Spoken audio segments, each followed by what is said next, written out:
Hotel's right there. If we get inside the first doors of the hotel, it's a hostel. It's crazy. They won't be able to find us. Non-apologetic nonsense. I remember election night. But I can remember you call me and you're like, hey, I'm walking back from the club with this homeless dude. And he's going to get me something. And I was like, well, where exactly are you at? And you're like, well, we're about to walk by the hotel room. I was like, no, it's a bad situation, da-da-da, I'm coming out there. So I come out there and I take one look at this dirtbag and I'm trying to get you out of the situation. I'm like, all right, if it's this far, we're done. Just give the money back, whatever the deal is, we're done. And he's like, no, it's another block. So we go one more block. And I'm like, if it's any further, we're turning around. And he's like, I just got to walk into this apartment complex. So as soon as he walked off, I was like, dude, your money's gone. And I was badgering the guy, I was like, you're just going to take the money. And you got to let this back. Yeah, so he left us his backpack. And we're sitting there at a truck stop with this homeless dude's backpack, not knowing what's in it, not knowing if the police are going to come by. So I was like, all right, it's been 20 minutes. Your money's gone. Let's see if he's got something in the backpack to recoup. And we kind of go through it, and we find what we found out later was a big bag of Darvocets, these giant red pills. And then we found out people on the West Coast aren't like in the Midwest. They're not all strung out on pills. Because we tried giving them away to everyone from Inglewood to L.A. to Venice. It's like, we don't want that shit. No one wanted them. Do you remember the shit with the police and the pills on the last night? That same trip? We're like a block away from the hotel, and we're right by that little mini gas station thing that you could walk up to and get your stuff. Yeah. I think it was blue or white. And right next to the hotel? Yeah, it was like right next to it. And no one's on the road. We're the only people on the road. It's like we got to catch the flight in a few hours. I just left a meeting in Hollywood, and I was trying to get a little hammered before we went to the hotel. So I was like, all right, I'm just going to give this bag of pills to someone. So I stupidly take them out with me. And then we're walking down the road, and the police, no vehicles on the road or nothing, drive by super slow, and then they bust a Yui. They were coming opposite way we were walking. They swing back to go right beside us. So I had the pills, and I take them out, and I just slide it down my leg to let it hit the ground. But we were right underneath a street light. And I'm like, holy fuck, we're caught. But yeah, they stopped and stared at us like they were going to get out and beat the shit out of us. And then I can remember whispering to you, if they get out of your vehicle, fucking run. Hotel's right there. If we get inside the first doors of the hotel, it's a hostel. It's crazy. They won't be able to find us. And yeah, but they didn't actually stop. But yeah, no one would take those pills. We tried doing everything. I can remember the first time I went down there, I was alone, and I don't live in a big city. I didn't understand that a bus could have a certain number, but let's say it's a 271, and but there's a 271 that runs north and a separate 271 that runs south. And it only runs on like certain days. Certain times, yeah. So I tried making my way to Venice. I wanted to see the ocean for the first time, right? Now, I knew the ocean was going to be closed. It's like 10 p.m. or whatever.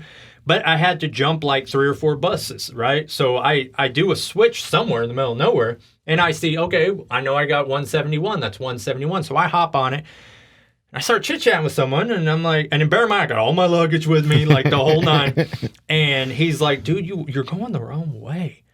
I'm like, I start panicking. So I go up and I try talking to the bus driver. And I'm like, dude, I don't know what happened. Apparently, he's like, yeah, we're going the wrong direction. So he just stops. And he's like, get out, walk that way. You'll find another bus stop eventually. Da-da-da-da-da. So I get out, and I'm going down I don't even know where I was. The middle, or clunk, clunk, clunk, clunk, clunk. Just looking suspect and victim. Eventually, I make my way to Venice. And I wind up hanging out with these homeless people and getting drunk with them. And, like, all the lights were shut off to the beach. So I had to, like, carry my luggage and just, with no lights or nothing, walk down and put my feet in the ocean. That was pretty... Do you remember when we tried switching buses and got all in the craziness? Where were we leaving? I think it's the Rich Show. No, it was a comedy show on Sunset Boulevard. I saw Bobby Lee and the dude from The League. One of the dudes from Workaholics, I believe, too. Something like that. But we go...